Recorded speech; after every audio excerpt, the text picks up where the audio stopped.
Physical rally. और आपको नहीं जानकारी है, कई अब डोर टू डोर बीजेपी ने बंद कर दिया। आपको पता है डोर टू डोर बीजेपी ने बंद कर दिया प्रचार। क्यों कर दिया? एक दो घरों में गए, दरवाजा खटखटाया, अंदर से आवाज आई कौन आए, तो बोले बीजेपी वाले आए। तो बोले रुकिए थोड़ी देर, वो घर वाले सिलेंडर लेकर के आ गए। जिस दिन से सिलेंडर देखा है बीजेपी ने, उसी दिन से डोर टू डोर कैंपेन खत्म कर दिया। लखीमपुर घटना पे आपने भाजपा, क्या आप बताओ, सिलेंडर देख करके बीजेपी वालों डोर टू डोर कैंपेन बंद कर दिया कि नहीं कर दिया? लखीमपुर घटना पे आपने भाजपा को घेरा, आज उसमें आशीष मिश्र को जमानत मिलने की बात, उस पर आपका क्या कहना है? मुझे उम्मीद है कि न्यायालय में जब बातें पहुंचेंगी, ये शुरुआती दौर है, लेकिन न्यायालय में जब और बातें पहुंचेगी, पैरवी ठीक होगी, तो दोषी को सजा मिलेगी।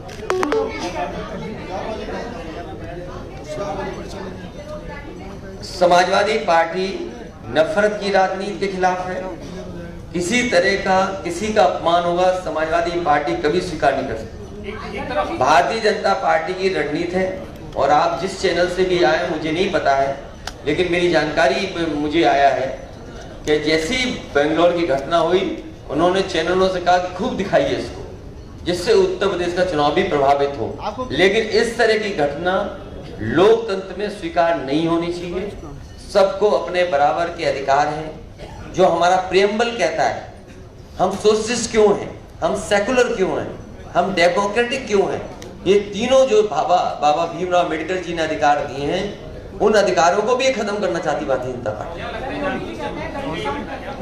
मैं ये जानता हूं कि बाबा साहब भीमराव अम्बेडकर जी ने जो ये संविधान दिया है, उसको भी खत्म करने के लिए भारतीय जनता पार्टी तैयार है।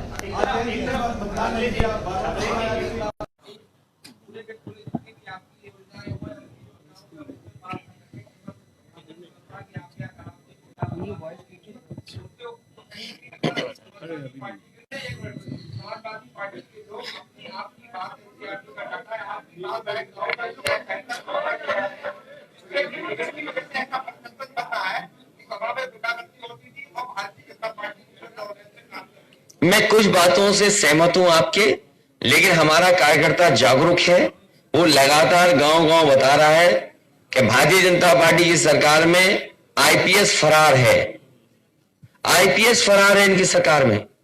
और जिस दिन से हमारी पार्टी और हमारे कार्यकर्ताओं ने 25,000 इनामी माफिया उसको क्रिकेट खेलते हुए का वीडियो आगे बढ़ाया, वो माफिया दोबारा क्रिकेट नहीं खेल पा रहे हैं, आपको याद होगा। तो ये समाजवादी पार्टी के कार्यकर्ता लगातार बता रहे हैं, लेकिन आईपीएस फरार ये भारतीय जनता पार्टी क्यों नहीं बता रही है? एक आईपीएस दूसरे आईपीएस में भ्रष्टाचार का आरोप लगाता है। अगर उन्हें मौका मिला होता, हम लोग वीडियो नहीं चलाते, तो हो सकता है ये अधिकारी अंपायरिंग करने आ गए होते। एक अधिकारी को बॉल उठाने जा रहा होता। और आप पता करिए, पूरे उत्तर प्रदेश में अभी तक जितने भी मुख्यमंत्री बने हैं, कभी किसी माफिया के साथ, अपराधी के साथ चाय बिस्किट नाश्ता जेल में नहीं किया होगा। लेकिन उत्तर प्रदेश के पहले मुख्यमंत्री हैं, आप जानकारी कर लीजिए, जेल में माफियाओं के साथ बिस्किट चाय पीने का काम अगर किसी ने किया तो भारतीय जनता पार्टी के मुख्यमंत्री ने। हैं?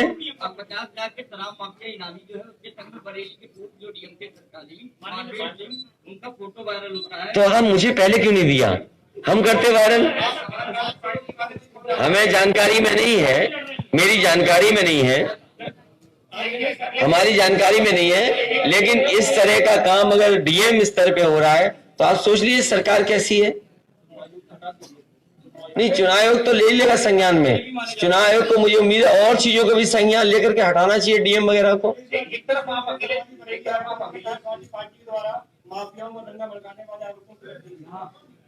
देखिए, भारतीय जनता पार्टी का आरोप क्या है, लेकिन वो जब आईना देखते होंगे तो उन्हें पता लगता होगा कि सबसे ज्यादा अपराधी वाले मामले हैं, उन्हीं की पार्टी के लोग हैं। मैंने एक दिन कहा कि इनके 99 लोग हैं, लेकिन अब जानकारी आई है कि जो प्रत्याशी इन्होंने घोषित किए हैं, वो सेंचुरी मार चुकी है लिस्ट इनकी। सबसे ज्यादा आपराधिक मामले के प्रत्याशी अगर किसी पार्टी में है तो भारतीय जनता पार्टी में है। समाजवादी पार्टी ने डॉक्टर्स को लेकर के, डॉक्टर्स को टिकट दी है, पायलट्स को टिकट दी है, पद्मश्री को टिकट दी है। भारतीय जनता पार्टी बताए कि किसी पायलट को एक टिकट दी हो। भारतीय जनता पार्टी बताए कितने डॉक्टर्स को टिकट दी है। भारतीय जनता पार्टी बताए कि किसी पद्मश्री पाने वाले को चुनाव लड़ा रही हो तो बताए भारतीय जनता पार्टी। तो हमारी पार्टी ने भी दिया है।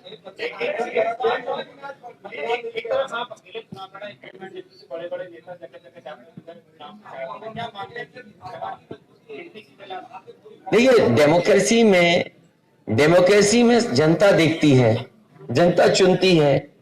जनता ने देखा कि 3 कानून लाए गए, काले कानून, महीनों किसान आंदोलन करता रहा, 700 से ज्यादा किसान शहीद हो गए, कानून वापस नहीं हुए।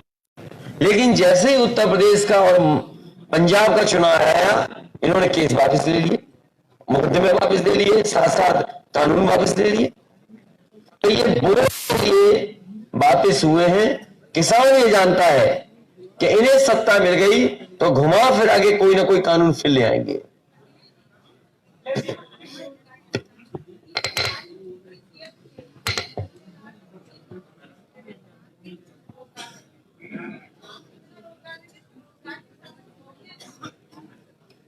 भारतीय जनता पार्टी का जो जिस स्तर का नेता है उतना बड़ा झूठ बोलता है। अगर 3 करोड़ लोगों को रोजगार मिला होगा तो बरेली का भी तो नंबर आएगा ना कहीं। जैसे लखनऊ में लैपटॉप बांटा, बरेली के एक नौजवान बता दो किसी को लैपटॉप मिला हो। बरेली के ये बता दें किसी को स्मार्टफोन मिला हो, टैबलेट मिला हो। तो अब आप सोच लीजिए, तो रोजगार अगर इन्होंने 3 करोड़ रोजगार दिए हैं तो उसकी सूची तो होगी। वो केवल झूठ बोल सकते हैं डबल इंजन की सरकार ने लोगों की नौकरियां छीनी है, रोजगार छीने। क्या हमने आपने कोरोना के समय नहीं देखा, लोग पैदल पैदल घर गए, लोगों की जान चली गई, किसी की मदद नहीं की। जिस समय बीमारी आई, सेकंड वेव आई, उस समय लोगों को दवाई, बिस्तर, ऑक्सीजन की जरूरत थी। अधिकारी रेमडेसिविर इंजेक्शन बांट रहे थे, अधिकारी ऑक्सीजन दे रहे थे और अधिकारियों ने स्टोरेज कर लिए थे ऑक्सीजन के सिलेंडर। कौन नहीं जानता ये बातें। बीजेपी घबराई हुई है और बीजेपी के पास जनता के सवालों के जवाब नहीं है।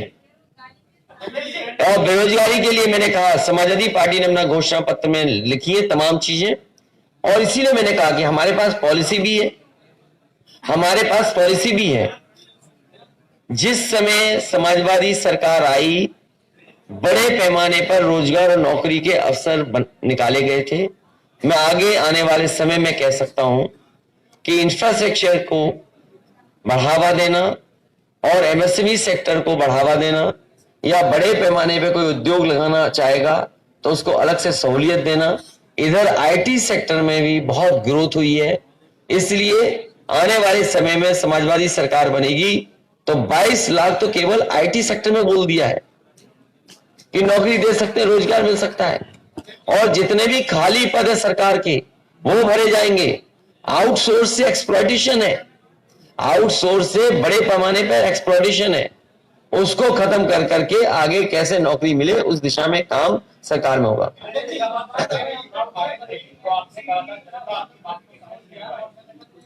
अरे क्यों ऐसी बातें कह रहा हूं, हम जातिवादी लोग नहीं है, ये सब समाजवादी लोग हैं। जिस वर्ग के बारे में कहते हो, लोहिया जी को अगर पढ़ लोगे तो आप कहोगे कि लोहिया जी के उनका चुनाव के बारे में पढ़ लोगे तो कहा था कि सबसे ज्यादा समाजवादी कोई लोग हैं तो ये वर्ग है। अरे ये आप झगड़ा मत करो, हमारा ठीक है सब मामला है?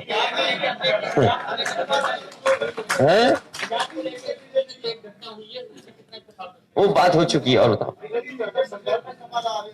मैंने आपसे कहा कि सांसद कूटे गए, विधायक पिटे, गांव में नहीं घुस पा रहे हैं, जनता इनका तिरस्कार कर रही है, वापस भेज रही है, और गठबंधन के पक्ष में माहौल है, हवा है।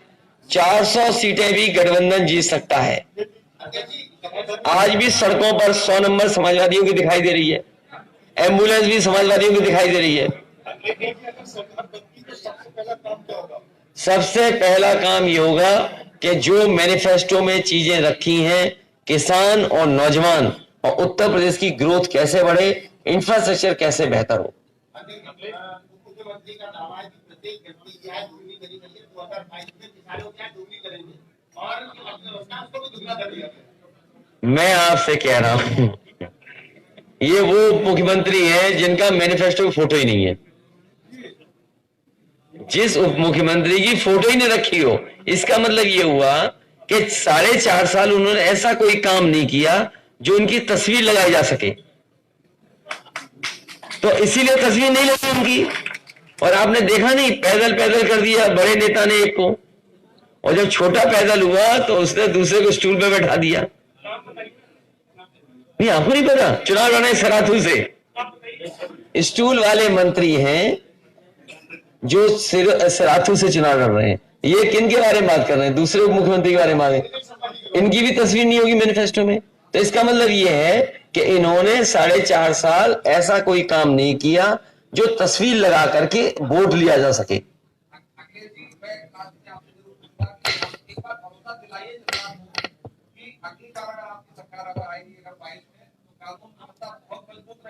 और किसी भी आदमी के साथ, किसी जाति धर्म के साथ, किसी भी बिरादरी के साथ न्याय नहीं होगा। और जाति का जो आपके ऊपर आरोप लगाती है भारतीय जनता पार्टी जाति धर्म का, उससे आप बहुत आगे रहेंगे। देखिए, मैं आपको भरोसा दिला सकता हूं कि समाजवादी पार्टी किसी तरह का भेदभाव नहीं करेगी। हर वर्ग का सम्मान होगा। और जहां तक कानून व्यवस्था को लेकर के सवाल खड़े होते हैं, ये भारतीय जनता पार्टी का प्रचार है। उसके बावजूद भी मैं ये कहना चाहता हूं, जिन लोगों को भी कानून तोड़ना है वो समाजवादी पार्टी को वोट ना दें। जो लोग भी कानून तोड़ना चाहते हैं वो समाजवादी पार्टी को वोट ना दें। और साथ ही साथ मैं भरोसा दिलाता हूं, अभी रुक जाओ, साथ ही साथ मैं भरोसा दिलाना चाहता हूं, आप किसी पुलिस के अधिकारी से, और जो पुलिस विभाग को ठीक से समझता है वो जानता होगा कि उत्तर प्रदेश के लिए सबसे बड़ा बदलाव वो जो डायल 100 जो 112 थी वो किया था समाजवादी सरकार ने। अभी 15 मिनट में 20 मिनट में पहुंचती है गाड़ी। हमें अगर गाड़ी की संख्या भी बढ़ानी पड़ी तो संख्या बढ़ा करके इसमें कम से कम ऐसा करेंगे जो रिस्पांस टाइम कम हो जाए, कम समय में पहुंच जाए। एक और दूसरा, हमारी बहनों के साथ उनकी शिक्षा को लेकर के, उनके स्वास्थ्य को लेकर के और उनकी सुरक्षा को लेकर के अगर कोई ठोस कदम उठाना पड़ेगा उठाएंगे। मुझे याद है कि 1090 जब महिलाओं की सुरक्षा को लेकर के योजना चलाई थी तो उस समय सुप्रीम कोर्ट ने भी तारीफ की थी कि प्रदेश के पास ये बेहतरीन सुविधा है, ये और प्रदेशों को भी चलाना चाहिए। मैं आपको भरोसा दिलाता हूं किसी तरह का भेदभाव नहीं होगा। पहले यहां पर अगम मौर्य बैठे थे, अब कश्यप बैठे, निषाद बैठे। इसी तरह आप देखोगे हमारी पार्टी में सब मिलकर के जोड़ करके चलेंगे। अभी प्रत्याशी वो बैठे हैं, कहीं व्यापारी को असुविधा हो तो बताएं हमें। राजेश नहीं, वो इसीलिए व्यापारी बोल रहा हूं ना, मैं अभी जाति नहीं बोल रहा हूं, नहीं तो इलेक्शन कमीशन कहेगा जात पे वोट मांग रहा हूं। अरे तुम्हें लोहिया जी को पढ़ना चाहिए। जब दोबारा चुनाव जीते थे लोहिया जी, उन्होंने क्या कहा था कि ये समाजवादी लोग हैं। मैं आपसे कह रहा हूं बरेलियो, पहले अगम मौर्य थे, अब निषाद कश्यप बैठ गए हमारे बगल में, तोमर साहब बैठे देखिए। और तोमर साहब ने जब भी कुछ बरेली के लिए काम हमने किया कि नहीं किया, पूछिए आप।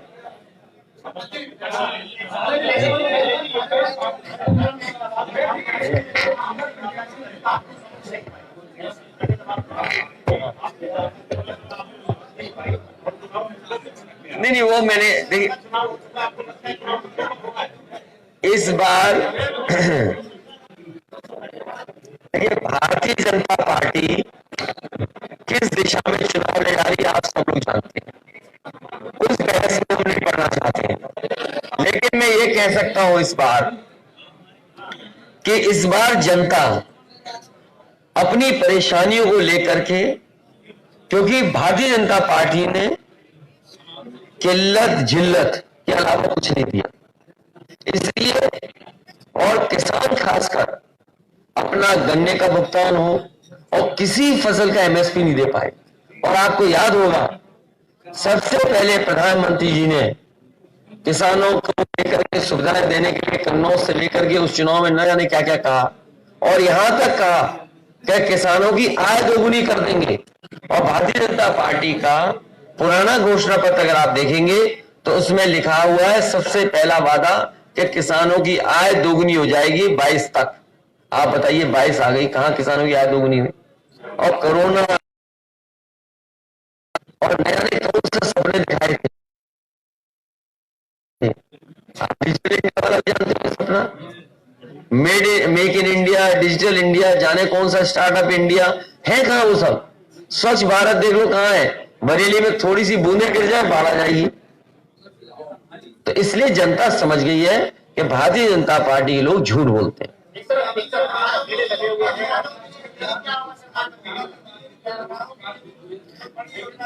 समाजवादी पार्टी ने मैं अपने सभी पत्रकार साथियों से कहूंगा कि समाजवादी पार्टी का मैनिफेस्टो पढ़ें, उसमें पत्रकारों के लिए सुविधाएं दी हैं, और खासकर जो हमारे नए पत्रकार हैं, मोबाइल पत्रकार, पोर्टल वाले, इनकी भी मदद पॉलिसी के माध्यम से की जाएगी। और इसलिए जरूरी है कि बजट इन तक पहुंचता ही नहीं है। हालांकि बरेली वाले नहीं बात समझेंगे, लखनऊ वाले समझ जाते हैं। पूरा बजट बड़े चैनल ले जाते हैं, इनको कोई नहीं पूछ रहा, पोर्टल वालों को। इसलिए पॉलिसी ला करके आपकी सुरक्षा को लेकर के और आपके आवाज को लेकर के कैसे काम किया जा सकता है उस दिशा में काम करेंगे। लेकिन एक तरफ आप हैं, दूसरी तरफ ये करके सारे जगह जनसभा कर रहे हैं, उनको बंगाल है। देखिए, समाजवादी पार्टी जनता के साथ खड़ी है, समाजवादी पार्टी जनता के साथ खड़ी है। ये बदलाव जनता चाहती है, हम जनता के साथ खड़े हैं। ये चुनाव जनता लड़ रही है, और अगर जनता नहीं लड़ रही होती तो बताओ इनकी रैली फेल, थैली फेल। बीजेपी की रैली भी फेल होगी, थैली भी फेल होगी इस बार, क्योंकि जनता चुनाव लड़ रही है।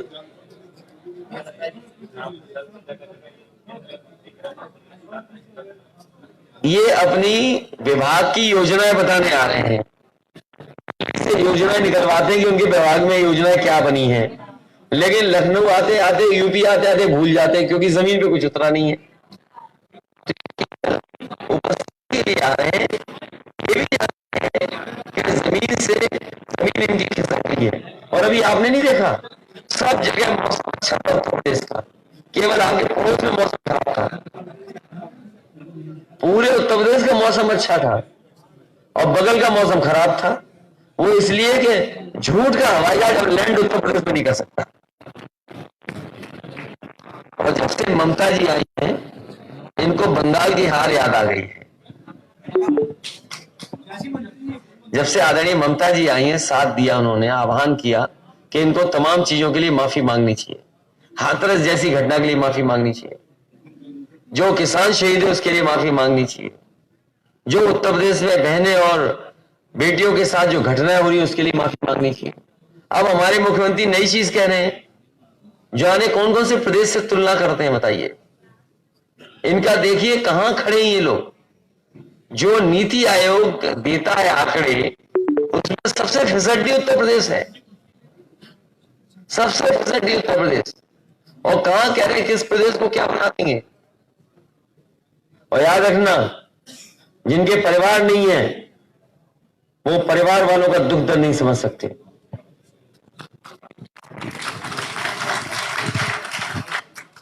जी एक बात चल रही है, काफी कांग्रेस करते हैं, आप बरेली आए हुए, तो हम भी आपके साथ साथ बरेली आए हैं। मैं बहुत धन्यवाद देता हूं आपका। बात बाकी जो बिजली विभाग का जो मामला है, आपने बिजली बिजली 300 यूनिट देने की घोषणा की है, लेकिन ग्रामीण क्षेत्रों में महिलाएं जो है जब उनसे वार्ता करते हैं तो वो कहती है अखिलेश ने जो काम तो बहुत सही कर दूंगा, वो थोड़ा बंद करना, लेकिन जो बिजली का पानी बिना योग अगर माफ करने की घोषणा करते हैं तो बहुत अच्छी होती है। देखिए, अभी उस पर मत जाइए, पहले हमें सरकार बना लेने दो, और हम क्या सुविधाएं और दे सकते हैं, क्योंकि आपके सामने आ रहे हैं, कोई कुछ कह रहा है, कोई कुछ कह रहा है, लेकिन भरोसा जनता को समाजवादियों पर है। क्योंकि नेताजी से लेकर के अभी तक अगर कोई बात कोई वादा जनता के बीच में किया होगा तो उसको समय आने पर पूरा किया है। तो ये कथनी करनी में जरा हमारी पार्टी के प्रति भरोसा है जनता को। अभी कुछ नहीं कह सकते हैं, लेकिन अपनी माताओं के लिए, जो गरीब हैं उनके लिए विशेष योजना हम लोग लेकर के आए हैं। पहले समाजवादी पेंशन देते थे 500 रुपया महीना, अब उनको 3 गुना कर करके साल का 18,000 रुपया समाजवादी सरकार में उन गरीब महिलाओं को, माता बहनों को मदद करने का काम। नहीं, सही बात नहीं बता रहे आप सही बात नहीं बता रहे। ये समस्या हमारी आपकी सबकी है, आपकी और हमारी सबकी समस्या वही है, सांड वाली। पत्रकार साथी, गौवंश के लिए तो कहीं ना कहीं जो कमी है, योजना में जो कमियां हैं, उस योजना को ठीक से बनाना चाहिए था। जो कमियां उसको दूर करेंगे और कम से कम किसानों की खेती बचाएंगे। भारतीय जनता पार्टी का सफाया पहले चरण में ही जनता ने कर दिया है, पूरा सफाया हो गया इस बार। और मुझसे बेहतर आप जानते होंगे, जो परिणाम 10 मार्च को आना था, कोई वो परिणाम दे दिया।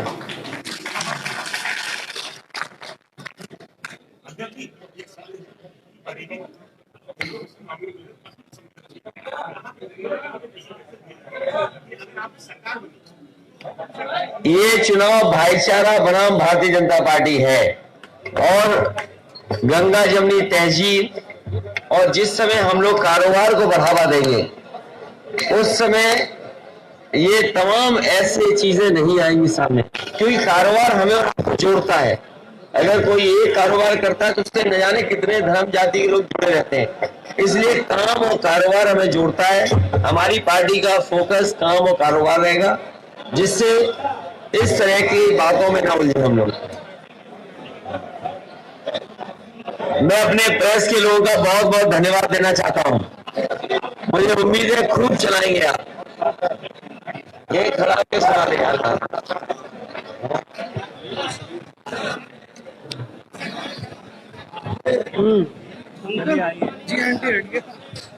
जी, मैं अपने प्रेस के साथियों के माध्यम से समाजवादी पार्टी के जितने भी प्रत्याशी हैं, उनके सहयोग और समर्थन के लिए मैं वोट मांग रहा हूँ।